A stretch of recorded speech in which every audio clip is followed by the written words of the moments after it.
C'est surtout que ça doit apporter quelque chose au lecteur en réalité.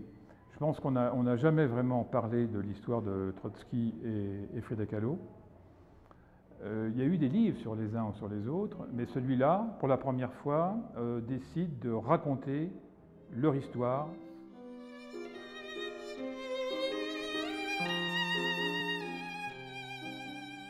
Alors, ce qui m'a intéressé, avant tout, c'était de montrer une image différente de Frida Kahlo et de Trotsky. Pour ce livre, j'ai adopté toujours le point de vue de Frida, c'est-à-dire c'est Frida qui parle, qui donne son avis sur Breton, sur Trotsky, sur Diego, sur la peinture. Ce n'est jamais l'avis de quelqu'un d'autre. Un Trotsky totalement différent de ce qu'on montre habituellement. Qu'il est un intellectuel de premier ordre, qu'il s'intéresse à l'art, qu'il est grand, qu'il a beaucoup de charisme, qu'il est encore assez beau, et surtout qu'il monte à cheval.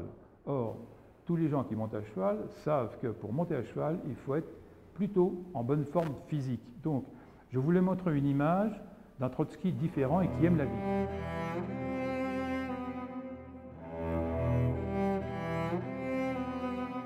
Il n'y a pas que les petits faits quotidiens, c'est-à-dire il y a toute l'histoire, ou une partie très importante de l'histoire du Mexique. Il faut bien comprendre que le Mexique, et ça vous le savez, le Mexique à cette époque-là, c'est une terre d'asile. Le fascisme en Italie, en Espagne, en Allemagne, en France, donc il y a une sorte d'incandescence mexicaine à cette époque-là, dont il m'intéressait beaucoup de parler.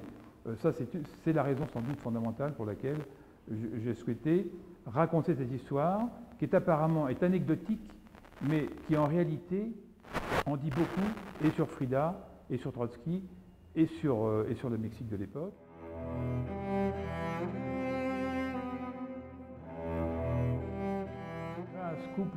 Un couple scandaleux, et scandaleux au beau sens du terme, parce que la vie a besoin de scandale. La vie dans la norme n'est pas intéressante, et surtout pour des créateurs. L'amour pour Trotsky, c'est la découverte, ou plutôt la façon de retrouver une adolescence